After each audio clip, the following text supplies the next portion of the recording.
Hello friends, எல்லாரும் எப்படி இருக்கீங்க? இன்னைக்கு நம்ம ஒரு சூப்பரா ஒரு ஒன் பாட் லஞ்ச் பார்க்கலாமா? ஒன்றும் இல்ல, பிசிபெல்லாபாத் தான் நம்ம செய்ய போகிறோம். இதுக்கு ஒரு கடாயில் நல்லா எண்ணெய் ஊற்றிட்டு, அதில் கடுகெல்லாம் போட்டு தாளிச்சிட்டு, அதுக்கப்புறம் நம்ம சின்ன வெங்காயம் போட்டிருக்கோம். இப்போ ஒரு 4, 5 பச்சை மிளகாவை கீறி போட்டு, அது நல்லா வதக்க ஆரம்பிக்கிறோம். அது நல்லா வதங்கட்டும். நமக்கு அது ஒரு ரெட்டிஷ் கலர்ல வரணும். இந்த மாரி ஒரு ஒன் பாட் லஞ்ச் சாப்பிட்டோம்னா, அதோட ஃப்ளேவர், அரோமாலாம் ஃபுல்லா இறங்கி நமக்கு சூப்பரான ஒரு ரைஸ் கிடைக்கும் ஆக்சுவலா. இப்ப நம்ம அதில கருவேப்பில போட்டு வதக்கிட்டுருக்கோம். இந்த டைம்ல தக்காளி கட் பண்ணி எடுத்துக்கலாம்.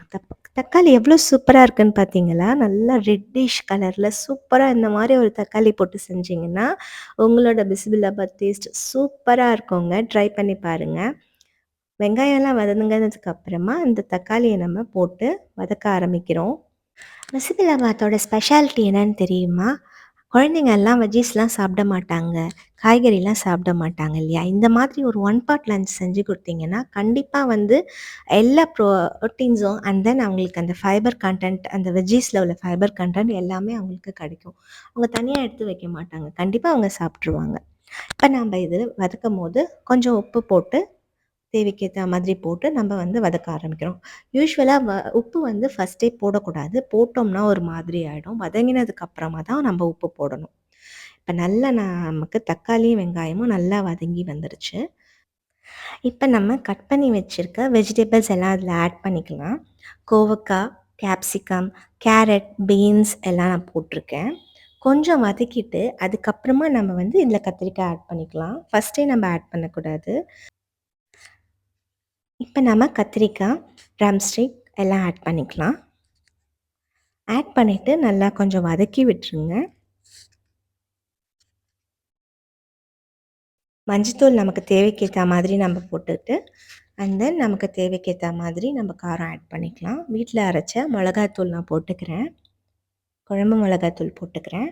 அது ஒரு 2 to 3 டேபிள் ஸ்பூன் உங்களுக்கு எவ்வளோ காரம் பிடிக்குமோ அதுக்கு ஏற்ற மாதிரி நீங்கள் போட்டுக்கலாம். இதில நான் இப்போ 3 கிளாஸ் ஆஃப் வாட்டர் ஆட் பண்ணியிருக்கேன். நீங்க மிக்ஸ் பண்ணதுக்கப்புறமா எவ்வளோ ரைஸ் ஆட் பண்ணிக்கிறீங்களோ, அதுக்கேத்தா மாரி ட்வைஸ் த அமௌண்ட் நீங்க வாட்டர ஆட் பண்ணிக்கணும். இப்ப நான் வாட்டர் ஸ்ப்ரிங்கிள் தான் பண்ணி விட்டுருக்கேன் சும்மா. அது கொதிக்கிறதுக்காக. இது நம்ம அளவுல சேர்க்க போறது கிடையாது.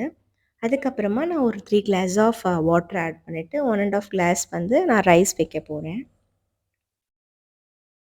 கொஞ்சம் நல்லா கொதிச்சு வரட்டும். உங்க வீட்டு குழந்தைங்கள்லாம் இந்த மாதிரி காய்கறிலாம் சாப்பிடலன்னா, இந்த மாதிரி நீங்க செஞ்சு குடுத்து பாருங்க. அவங்களுக்கு ஃபுல்லா அந்த சத்தெல்லாம் அந்த சாப்பாட்ல இறங்கிடும். கண்டிப்பா அவங்க சாப்பிடுவாங்க. கொதிச்சதும் நான் கொத்தமல்லி தழை போட்டுக்கிறேன். அது நல்லா கொதிக்கட்டும். இப்ப நான் கொஞ்சம் பெருங்காயம் ஆட் பண்ணிக்கிறேன். யூசுவலாவே நம்ம சாம்பாருக்கு பெருங்காயம் போடுறது நல்லது. நமக்கு ஹெல்த்தியும் கூட. இப்ப வாட்டர் ஆட் பண்ணிட்டு ரைஸ் போட்டுக்கிறேன். ஊற வச்சிருக்கேன். அந்த ரைஸ் ஒரு 15 மினிட்ஸ் நான் ஊற வச்சிருந்தேன். இப்ப நான் அந்த ரைஸ் ஆட் பண்ணிக்கிறேன். இப்ப பார்த்தீங்கன்னா, ஒரு 20 மினிட்ஸ்ல எனக்கு இந்த ரைஸ் கொஞ்சம் குக் ஆகி வந்திருக்கு. இன்னும் கொஞ்ச நேரம் விடுவோம்.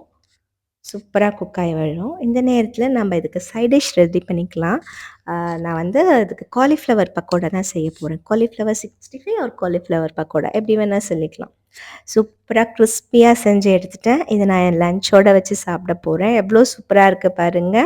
இந்த மாரி கன்டென்ட்லாம் நெறைய தெரிஞ்சுக்கணும்னு நெனச்சீங்கன்னா, என்னோட சேனல மறக்காம சப்ஸ்கிரைப் பண்ணுங்க. Thank you so much. Bye.